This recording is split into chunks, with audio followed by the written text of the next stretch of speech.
क्या आपने कभी सोचा है कि हमारी असली आजादी क्या है? क्या हम सच में अपने विचारों के मालिक हैं या फिर किसी अदृश्य जाल में फंसे हुए हैं? कभी कभी हम वही सोचते रहते हैं जो हमें परेशान करता है। किसी की एक बात, किसी की एक नजर या फिर किसी की एक राय हमारे दिमाग में घर कर जाती है और फिर हम खुद को उससे अलग नहीं कर पाते। लेकिन आखिर क्यों? क्या सच में हमारी खुशियां, हमारी शांति और हमारी सोच किसी और के हाथ में हो सकती है? या फिर कोई तरीका है जिससे हम खुद को इस जाल से आजाद कर सकते हैं? आज की कहानी में एक ऐसा रहस्य छिपा है जो शायद आपकी जिंदगी की सोच को बदल सकता है। एक ऐसी सीख जो आपको अपने ही अंदर छिपी ताकत से रूबरू कराएगी। तो वीडियो को पूरा देखिए, और अगर आपने अभी तक हमारे चैनल डेयर इंस्पायर्ड को सब्सक्राइब नहीं किया है तो सब्सक्राइब कर लीजिए, साथ ही घंटी का बटन भी ऑन कर लीजिए। दोस्तों, स्वागत है डेयर इंस्पायर्ड की एक और नई वीडियो में। एक बार की बात है, हिमालय की पहाड़ियों के बीच बसा एक छोटा सा गांव था। इसी गांव में एक युवक रहता था जिसका नाम था सत्येंद्र। सत्येंद्र अपने गुस्सैल स्वभाव और बेचैन मन के लिए पूरे गांव में जाना जाता था। उसका मन कभी स्थिर नहीं रहता था, हर समय अजीब अजीब विचारों से घिरा रहता। ये लगातार चलने वाले विचार उसके मन को और भी अशांत बना देते। शांति तो जैसे उसकी जिंदगी से गायब ही हो गई थी। सत्येंद्र हमेशा किसी न किसी उलझन में डूबा रहता, जिससे उसका व्यवहार चिड़चिड़ा और गुस्सैल होता जा रहा था। इसी वजह से न तो घर में उसके साथ कोई ठीक से बात करता, न ही गांव में उसकी ज्यादा दोस्ती थी। अकेलापन और लोगों से कट जाना उसे अंदर ही अंदर तोड़ने लगा था। वो खुद को अकेला और अपमानित महसूस करता और धीरे धीरे मानसिक तनाव का शिकार होता जा रहा था। एक दिन जब उसका मन बहुत ज्यादा भारी लगने लगा तो वह गांव से बाहर बगीचे की ओर निकल पड़ा। उसका किसी से बात करने का मन भी नहीं था, बस अकेले रहना चाहता था। वो अपनी जिंदगी से और अपने मन की अशांति से बहुत परेशान हो चुका था। उसे समझ नहीं आ रहा था कि आखिर इस अशांति से छुटकारा कैसे पाए। बगीचे में हर रोज की तरह उसके दोस्त पहले से मौजूद थे। जब उन्होंने देखा कि आज सत्येंद्र और भी ज्यादा उदास और निराश लग रहा है, तो उनमें से एक दोस्त ने कहा, सत्येंद्र, तुम इतने परेशान क्यों हो? तुम्हें इस तरह देखकर अच्छा नहीं लग रहा। क्यों ना तुम उस पहाड़ी के पीछे बने आश्रम में जाओ। वहां एक बौद्ध महात्मा रहते हैं जो बहुत ज्ञानी हैं। हो सकता है वे तुम्हारी मदद कर सकें। सत्येंद्र को बात ठीक लगी। आखिर कोई तो था जो उसे रास्ता दिखाने की कोशिश कर रहा था। उसने अगली सुबह ही बौद्ध महात्मा से मिलने जाने का फैसला कर लिया। सुबह होते ही वह अपने घर से निकल पड़ा। जब वह आश्रम पहुंचा तो उसने देखा कि वहां का वातावरण कितना शांत और सुंदर था। चारों ओर चिड़ियों की चहचहाहट गूंज रही थी, ताजी हवा बह रही थी और सूरज की हल्की किरणें आश्रम के आंगन को सुनहरी रोशनी से भर रही थीं। सत्येंद्र ने वहां एक बौद्ध महात्मा को देखा जो बड़े ही संतोष और धैर्य के साथ पौधों को पानी दे रहे थे। उनके चेहरे पर एक अलग ही शांति और तेज था। सत्येंद्र चुपचाप खड़ा उन्हें देखता रहा। पौधों को पानी देने के बाद महात्मा जी एक बड़े पेड़ के नीचे जाकर ध्यान की मुद्रा में बैठ गए। उनके चेहरे पर एक अद्भुत सुकून झलक रहा था। इस गहरी शांति ने सत्येंद्र को जैसे मंत्रमुग्ध कर दिया। बौद्ध भिक्षु के पास बैठते ही उसने उनके चारों ओर एक सकारात्मक ऊर्जा महसूस की। ऐसा लगा मानो उनकी शांति और सुकून का स्रोत कहीं बाहर नहीं बल्कि उनके भीतर ही बसा हो। यह अनुभूति सत्येंद्र के लिए नई और अनजानी थी। वह बस चुपचाप वहीं बैठकर भिक्षु के ध्यान से बाहर आने का इंतजार करने लगा। कुछ देर बाद जब बौद्ध भिक्षु ने अपनी आंखें खोलीं तो उन्होंने सामने एक बेचैन युवक को बैठा पाया। उसकी आंखों में तनाव और उलझन साफ झलक रही थी। भिक्षु ने एक नजर में ही समझ लिया कि यह युवक किसी मानसिक अशांति से जूझ रहा है। सत्येंद्र ने आदर से सिर झुकाया और भावुक होकर कहा, हे मुनिवर, मेरा मन बहुत अशांत है। हर समय विचारों की आंधी चलती रहती है और मैं एक पल के लिए भी शांति का अनुभव नहीं कर पाता। इस बेचैनी की वजह से मेरा स्वभाव चिड़चिड़ा और गुस्सैल होता जा रहा है। छोटी छोटी बातों पर गुस्सा आ जाता है और किसी की कोई बात मुझे अच्छी नहीं लगती। क्या आप मुझे सिखा सकते हैं कि मैं अपने मन को शांत कैसे करूं? कृपया कोई उपाय बताइए गुरुदेव। बौद्ध भिक्षु ने सत्येंद्र की आंखों में झांककर उसके दर्द को समझा और फिर मुस्कुराते हुए बोले, तो तुम भी अपने मन की चाबी किसी और के हाथ में दे चुके हो और आज खुद को गुलाम बना लिया है। सत्येंद्र चौंक गया।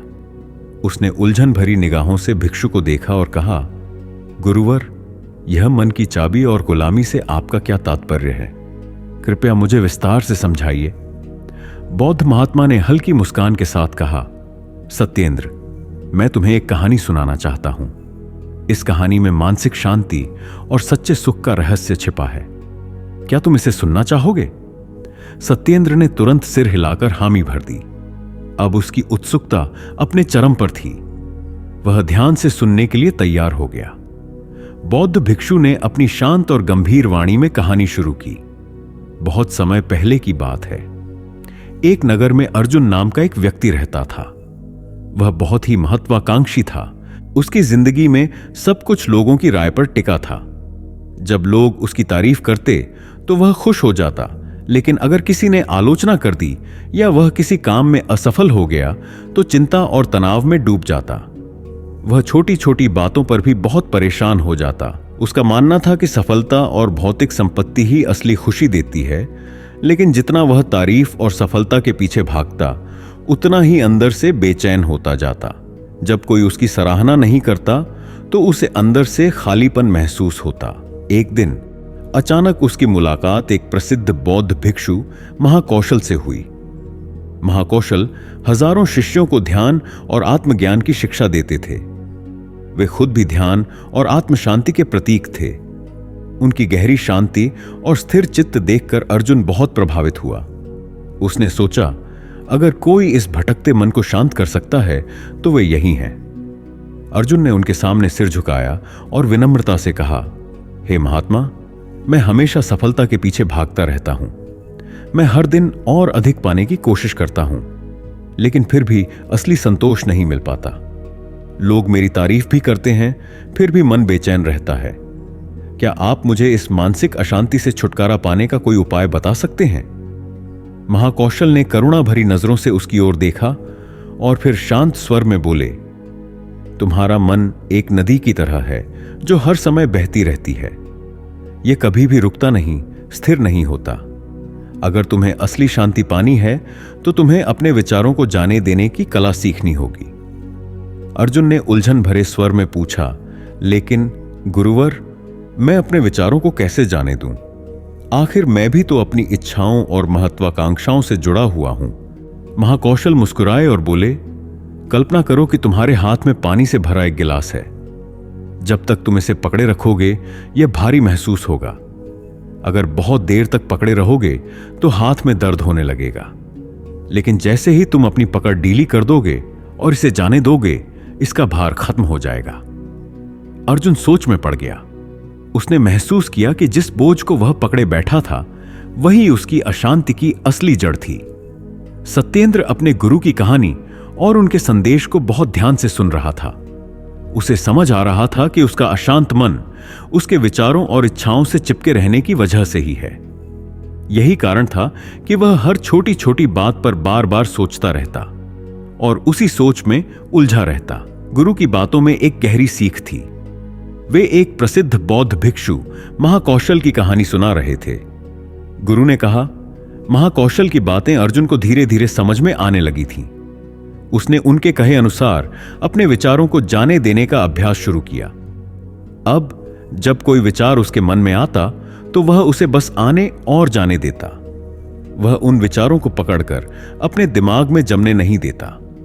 महाकौशल ने अर्जुन से कहा, इंसान बेवजह अपने विचारों को अपने दिमाग में जगह दे देता है।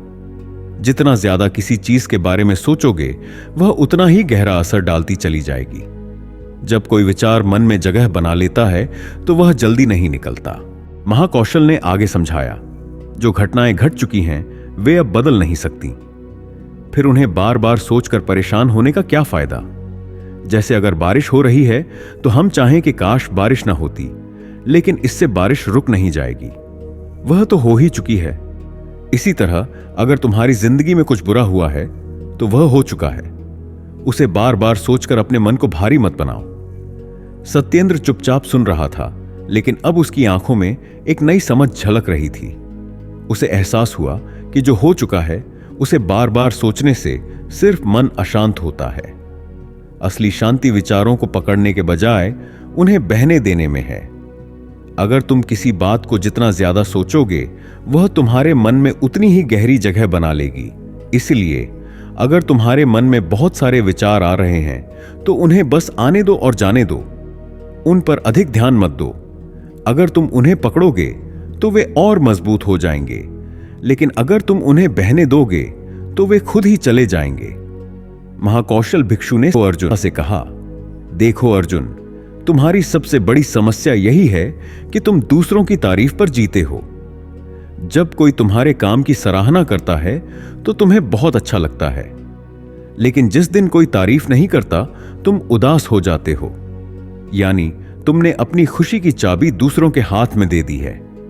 भिक्षु ने आगे समझाया, अगर कोई तुम्हारी तारीफ कर भी दे तो क्या होगा? बस कुछ देर के लिए अच्छा लगेगा, लेकिन फिर तुम फिर से वही करने लगोगे जिससे लोग तुम्हें सराहें। तुम्हारा पूरा दिन और रात इसी चिंता में निकल जाती है कि मैं ऐसा क्या करूं कि लोग मेरी तारीफ करें, या मैं कितना बड़ा बन जाऊं कि लोग मुझे सराहें। यही सोच तुम्हारे मन को अशांत बना रही है। महाकौशल ने मुस्कुराते हुए कहा, अगर तुम चाहते हो कि तुम्हारा मन शांत रहे तो इस आशा को छोड़ दो कि लोग तुम्हारी तारीफ करें। जब तक तुम दूसरों की स्वीकृति पर निर्भर रहोगे तब तक तुम्हारा मन अशांत रहेगा। किसी से बहुत ज्यादा उम्मीद रखना भी मन को बेचैन कर देता है। यह एक दिन जरूर तुम्हें निराश करेगा। इसलिए तुम्हारे मन को असली शांति तब मिलेगी जब तुम अपनी खुशी को दूसरों के हाथों में सौंपना बंद करोगे। अर्जुन यह सब सुनकर गहरे सोच में पड़ गया। अब उसे समझ आने लगा था कि वास्तविक शांति खुद के भीतर से आती है, न कि दूसरों की राय से।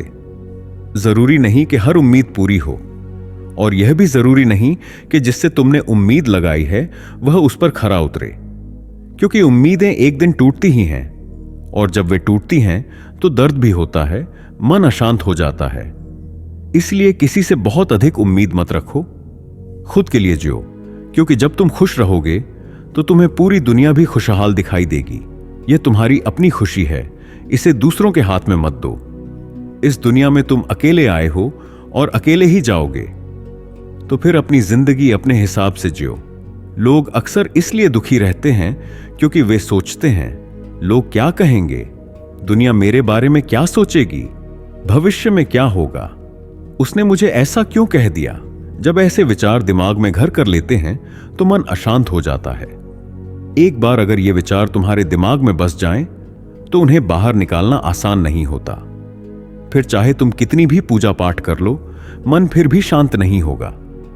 अर्जुन ने चिंतित होकर कहा, गुरुवर, मेरे साथ भी यही हो रहा है। मैं सोचता हूं कि अगर मैं पूजा पाठ कर लूं तो मेरा मन शांत हो जाएगा, लेकिन जैसे ही पूजा खत्म होती है वही सारे विचार फिर से लौट आते हैं। महाकौशल भिक्षु मुस्कुराए और बोले, अर्जुन, अपना मन जागरूक करो। असली शांति बाहर से नहीं, भीतर से आती है। पूजा पाठ तो एक दैनिक प्रक्रिया है, लेकिन जब तक तुम अपने विचारों को नहीं समझोगे तब तक मन को सच्ची शांति नहीं मिलेगी। ध्यान में बैठो, अपने विचारों को देखो, समझो कि कौन से विचार तुम्हारे लिए अच्छे हैं और कौन से अनावश्यक। उन्हें बस आने दो और जाने दो, लेकिन उन्हें अपने मन में जगह मत दो। अगर तुम हर चीज की चाबी दूसरों के हाथ में दोगे तो तुम कभी स्वतंत्र नहीं रह पाओगे। शारीरिक रूप से तो तुम आजाद हो, लेकिन अंदर से गुलाम बने रहना असली बंधन है। सच्ची आजादी वो होती है जब तुम भीतर से भी मुक्त हो। अपनी खुशी की चाबी अपने हाथ में रखो, इसे दूसरों को मत सौंपो। दुनिया का काम है बोलना और लोगों को तुम्हें परेशान करना। जितना तुम इससे परेशान होगे उन्हें उतना ही मजा आएगा। इसीलिए अपनी ऊर्जा उन चीजों पर लगाओ जो तुम्हें सच्ची शांति और आनंद दें। अर्जुन गहरे सोच में पड़ गया। अब उसे समझ आ रहा था कि असली शांति दूसरों की राय से नहीं, बल्कि अपने भीतर की समझ से मिलती है। वे तुम्हें और ज्यादा परेशान करने की कोशिश करेंगे, तुम्हारी आंतरिक आजादी की चाबी छीनने का प्रयास करेंगे। लेकिन तुम्हें अपनी चाबी किसी को नहीं देनी। इस दुनिया में कुछ भी स्थायी नहीं है, हर चीज बदलती रहती है। समय के साथ सब कुछ बदल जाता है। आज जो तुम्हारे करीब हैं वे भी एक दिन दूर हो जाएंगे और उनकी जगह कोई नया आ जाएगा। आज तुम यहां हो मेरे सामने, लेकिन कल शायद कहीं और। जब दुनिया की हर चीज बदलने वाली है तो फिर अपने दिमाग में बेकार के विचारों को स्थायी जगह क्यों देना? उन्हें बार बार क्यों सोचना?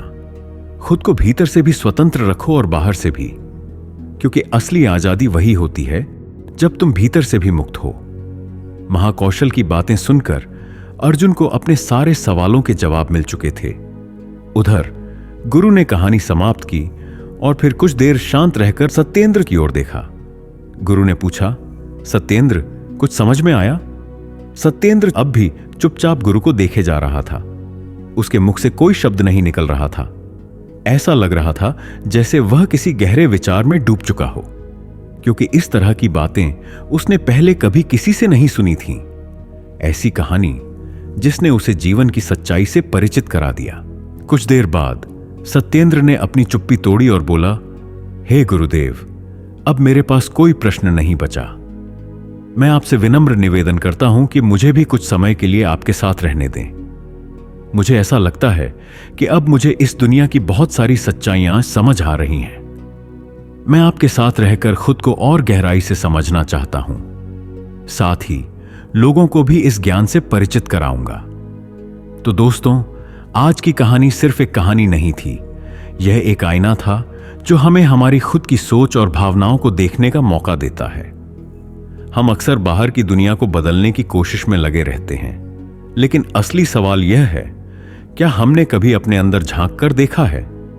शांति बाहर नहीं, अंदर मिलती है। और जब हम अपने विचारों को पकड़ना छोड़ देते हैं तो हम सच में मुक्त महसूस करते हैं। अगर इस कहानी ने आपको सोचने पर मजबूर किया, अगर इसने आपके अंदर किसी सवाल या जवाब को जगाया, तो नीचे कमेंट में अपने विचार जरूर बताइए। और हां, अगर आपको ऐसी और कहानियां चाहिए तो चैनल को सब्सक्राइब करना मत भूलिए। मिलते हैं अगली कहानी में। तब तक के लिए खुद को पहचानिए, खुद को आजाद कीजिए। धन्यवाद।